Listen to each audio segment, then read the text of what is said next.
vous avoir avec nous pour notre 33e saison de hockey. Et le dégagement est réussi.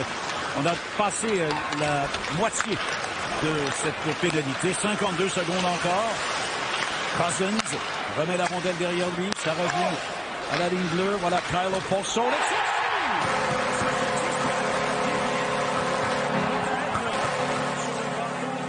Un joueur qui était placé devant.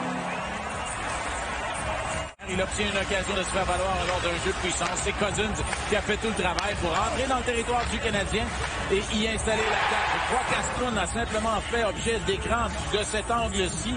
Montembeault, lui, n'y voit rien. Battu du côté court. C'est tout ce que ça peut faire pour un joueur de hockey, Pierre. Et comment? Encore au Okposo. Derrière à Miller. Miller qui rate son tir. Un bâton en plus là, qui traîne devant le filet de Montembeault. Voilà Miller. Tire!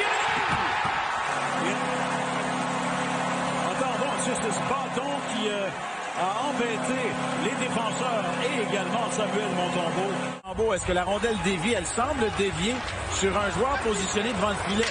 Selon moi, c'est le but de Zetmous et Girgensons. Regardez bien juste ici, alors qu'il met le bâton contre cette rondelle. Il travaillait aux dépens de Brett Kulak qui ne neutralise pas le bâton de l'attaquant qui était positionné dans... Voilà Perreault qui reprend le long de la rampe. Perreault passe vers Wideman. Wideman tente de rejoindre Armia, mais Robert Hagg est là. Hagg qui perd. Armia reprend la rondelle.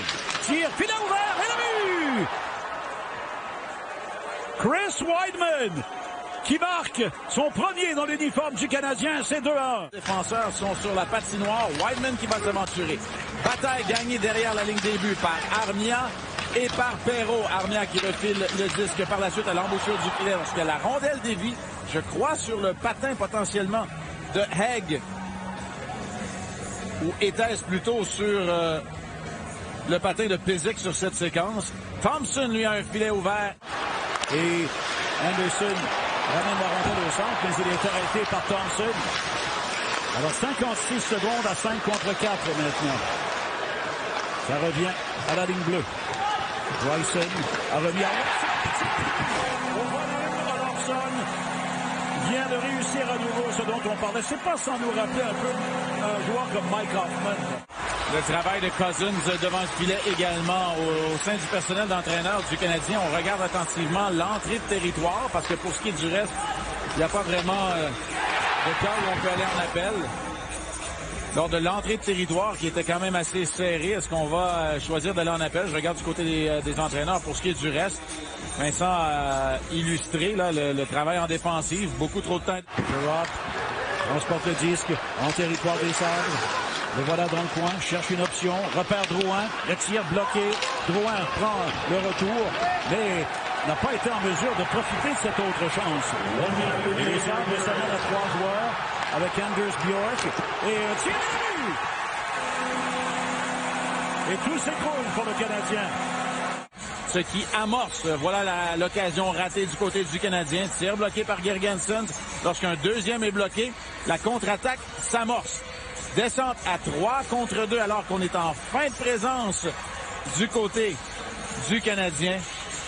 On refuse le changement, on dirige la rondelle vers le devant du filet. Sherrod bloque le tir initial, mais ça devient un retour parfait sur un plateau d'argent pour Bjork. Hagg s'avance, mais laisse la rondelle derrière à Olofsson. Olofsson passe ensuite vers Pysyk, dont le tir se retrouve derrière le filet, Et là, c'est bloqué à Olofsson. Olofsson retourne la rondelle à Dahlin, à Olofsson. Maintenant vers Skinner. Une longue passe précise, mais on préfère redonner le disque à Olofsson. Voilà son tir, c'est bloqué. Et donc, le but sur le retour, Tage Thompson. Et c'est 5-1, un troisième but. Dans le haut de la formation, et Tage Thompson qui va saisir un retour de lancer. Regardez à quel point on réussit à faire circuler la rondelle. Pourquoi? Parce qu'on a rendu les joueurs du Canadien passifs sur les talons. On ne réagit plus.